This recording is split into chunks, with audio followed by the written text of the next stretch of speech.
Okay, so one of the main things that everybody in the Liverpool fan base, anyway, is talking about is obviously the midfield. It's the one thing that we have probably spoken about since Fabinho was in his last season at Liverpool, and his legs were gone.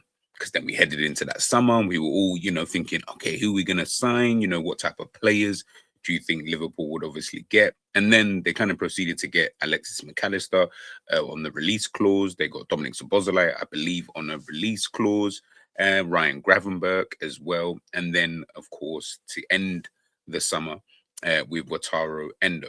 I'm not even going to count Arthur Melo. I think that was whatever the hell that was, right?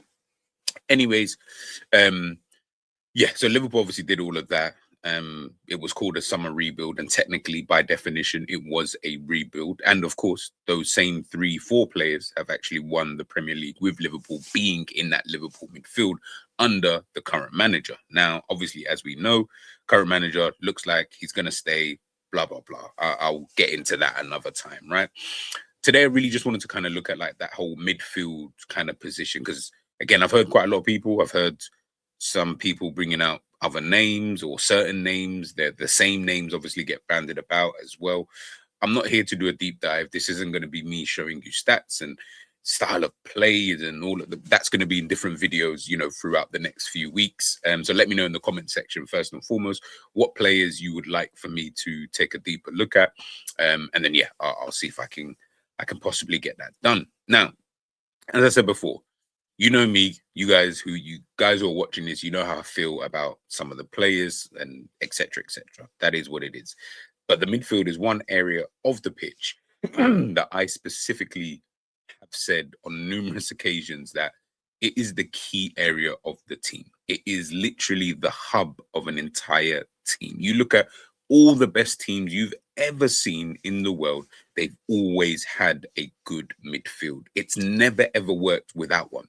It's never worked. Like, I've not seen a team that we would consider, and when I say we, I mean the general consensus would consider to be, an elite team without a good midfield. Man City, when they've had Rodri, when they've had Fernandinho, Bernardo Silva, David Silva, Kevin De Bruyne, you know what I mean? Heck, if you want to go all the way back to Arsenal Invincibles, Patrick Vieira, Gilberto Silva, the Emmanuel Petits, and all these kind of guys, right? Manchester United, Roy Keane, Paul Scholes, Michael Carrick. They've had really Chelsea, Makalele, Frank Lampard, Michael Essien, PSG, Vitinha, Joao Neves, Fabian. Obviously now they've got Zaire Emery, obviously, who's getting, quite a lot of games and who's a fantastic midfielder. Barcelona, we already know the trio over there, kind of thing. And look what they've currently got at this moment, in time. Even when I look at Bayern Munich with Kimmich in there, yeah, I mean, yes, sometimes it's like a Pavlovic or Goretzka gets kind of thrown in there, but you've got that one midfielder anyway. But let's just say, I guess you can use them as almost like an anomaly, in terms of not having, like, say, 2 to 3 midfielders who are of like a really, really high level, right? But Real Madrid, I mean, we can go through the list of names that Real Madrid have had. All top teams have had these type of players. They've just had them in whatever kind of capacity you want to see it in, by the way. So I'm not talking a specific style of player because they're all different, whether they're a Pirlo, whether they're a, Pirlo, Toni Kroos, Modric, or they're like the Xavi and Iniestas, the Busquets, as I mentioned, the Roy Keanes, the Michael Carricks, the Paul Scholes, the Steven Gerrards, the Mascheranos, Sissokos, Jabi Alonso's. There's so many. There's so many names I could bring out, but they're just names, right? We all know that these guys were elite players and it allowed for their teams to perform at this kind of level. For me personally, Liverpool do not possess that. And they have not possessed that since Fabinho's legs went. Once that happened, it's just been downhill, in my personal opinion, since then. Yes, I know a lot of you are going to say, yeah, but we won the league. I hear it. I'm not going to get into that because, yeah, whatever. Cool. Liverpool won the league. Well done to you. That's fine. I'm not going to get into that. But ultimately, you're seeing this is really the quality of that midfield. So Szoboszlai, in whatever this kind of role that he's in, this is just what he's doing, blah, blah, blah. Gravenberch, in my opinion, been poor for ages, absolutely ages. Hasn't really gotten any better this season. Kind of petered out, should I say, towards I would say like what, February of last year. We're now in April of 2026. Still hasn't improved, hasn't even gotten back to the level that he showed at the beginning of last season, which is very, very worrying. Alexis McAllister, definitely not a good player. You got Curtis Jones, who I feel like you don't know whether he's coming or going. Obviously, Endo is Endo, and then Trey, we don't really use anyway. So you look at the Liverpool midfield and you can see that is an area. Keep telling me it is the area. In other positions, yes, you might look at depth. So people talk about the centre back area and things like that. Not a problem, but they've got players in there. They got good enough players. Do you get what I'm saying? They got Van Dijk, who's a world class player. You got Konate, who's a good player. Do you get what I'm trying to say? Yes, you want depth behind that, but I don't think Liverpool even possess a world class or really a good player in that midfield area. I'll be really, really honest with you. I really do not rate the Liverpool midfield by any stretch of the imagination. If I had my way, I'd get rid of all of them and just get a brand new midfield. But realistically, I know that that's not going to happen.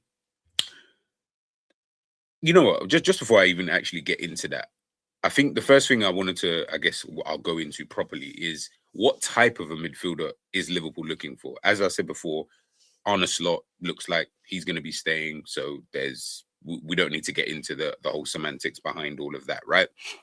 If he's staying and he's going to be the manager next season, what's his style of play going to be? What type of football does he want going forward? Does he want similar football to what he's tried to do this season? And in, I guess, certain moments and in certain games, he would say, well, that's the kind of football I want to play. You guys can pick the games out. Whatever that is, by the way, you can pick the games out. He'll be able to pick the games out.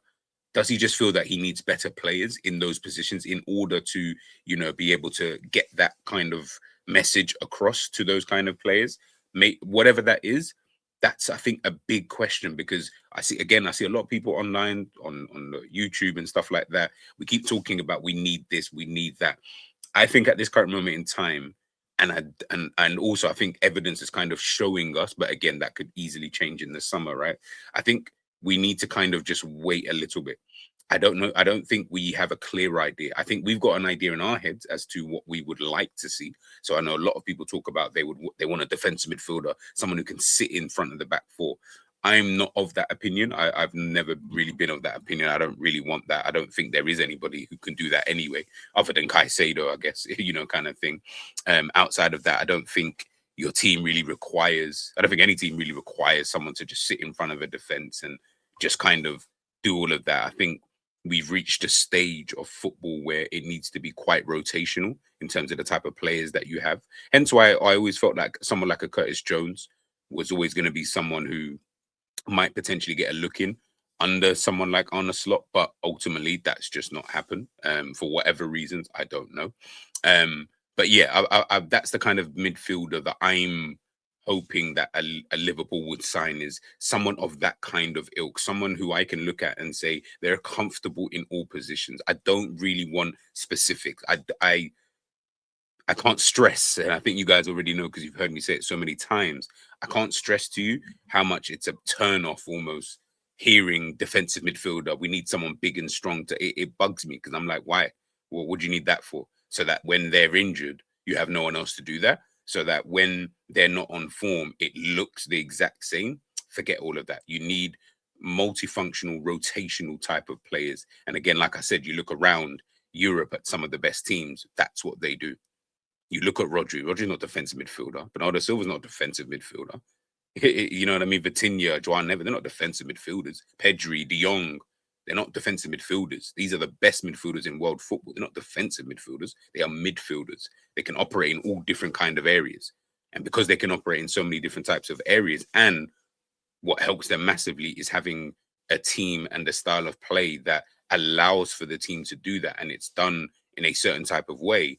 That's why these teams are able to move forward, which is what I would want for Liverpool, which is that this kind of way that even the fact that I even, I was looking at some of the match highlights and stuff like that. Liverpool do rotations. It's just done so basic and poorly that it just, yeah, you can see why it just doesn't work. You get caught out and stuff like that. But Liverpool do it. They do rotations and players do move and stuff like that. It's just, you can see they just can't do it to a good enough level. Like, I don't really know how else to realistically say it. But that's kind of what I'm looking at, moving forward, for the future for Liverpool, and especially when we're talking about, a midfield rebuild. And as I said, I'll go deeper into which kind of players and stuff like that, or analyzing certain players in different kind of videos. But just kind of looking at Liverpool's midfield currently, obviously you got Curtis Jones here. It looks like he might potentially be leaving. I haven't really been keeping up with the news and stuff like that, but I did hear, or I did see, sorry,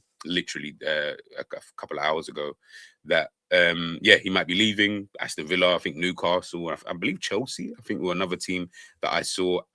Alexis McAllister, he's been linked to Real Madrid for so long. Can see him obviously leaving in the summer. Again, we heard Arne mention that Liverpool may need to free up funds and things like that, so that might be something potentially, if I'm being honest, to kind of look at. But one player I think Liverpool should be looking at is, of course, Joao Gomes at Wolves. I think when I watch him play, and again, I'll do a video on him specifically, but when I've watched him play this season for Wolves, yes, Wolves have been absolutely awful. Well, I say that, but they've been unlucky. They've actually been unlucky because they've actually played some good football throughout the season, in parts in the season, and I just don't think they've been getting their rewards.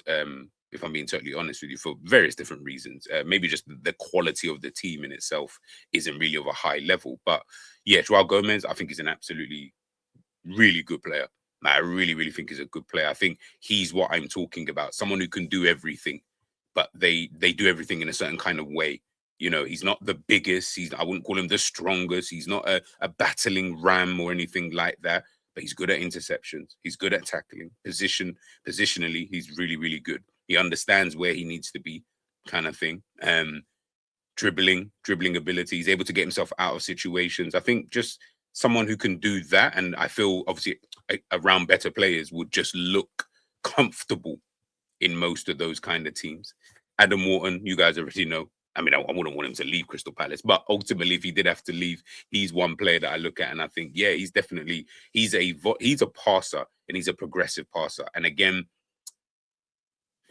as much as I like him, it will depend on, again, what the manager's going to do with that midfield. Because if you need someone like that in your team, he will work. He's like the best one at doing that. If you don't require that in your team and you don't need that, then I don't feel like Adam Wharton would be a wise choice in terms of spending money. I think you almost need your system to require someone who get the ball pass, always looking for that forward pass, always looking to get the ball forward. Great, all of that. And I'm not saying he's rubbish defensively, but he's not that great defensively. Do you get what I'm saying? Positionally, yeah, he's all right. Doesn't mind picking up the ball from the centre backs. Doesn't mind, of course, dribbling. He's got that dribbling ability, but his passing and his progressive passes is what people look at mostly. And I think that's what he's, in my opinion, best at. That's where I'm like, okay, fair enough. And Lamine Kamara at Monaco, I think he's a good blend. He's someone who can dribble. He can get the ball forward. He is in the mold of someone who you would say almost a bit like a battling ram. He's got that in him, but he's also actually a really good passer. If you see I'm not going to talk about like his stats or anything. If I'm just talking more, if you look at his like technique and the way he passes the football, it's really, really good. It's really, really good.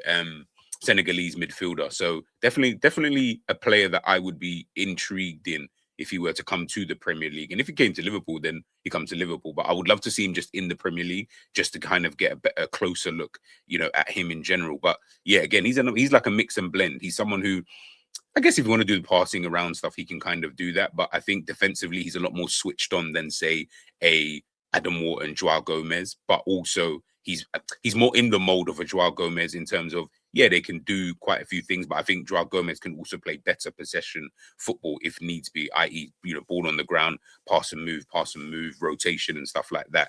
I feel he is going to be a bit more. He needs to play next to someone who's going to do the pass and moves, and he will just chill. But he can get forward when you need him to. He can get forward, but again, you know what? I might even say he's probably more in the Gravenberch role. I just think he's probably better at doing that than a Gravenberch. But he'd be an interesting one, for Liverpool to kind of sign. Tonali, he's definitely a player that I've liked for ages. Since he was at Brescia in Italy, then moved, of course, to AC Milan. Then now he's, of course, at Newcastle United. And yeah, I've just always looked at him, and obviously because he spent years in the Premier League, he's just more accustomed to it. So he'd be like the safe option if you wanted like a hybrid of that player, someone who can play a bit of football. I wouldn't say he's the greatest at it, but he can play a bit of football. But he can arrive, on the edge of that box. He can finish when he wants to.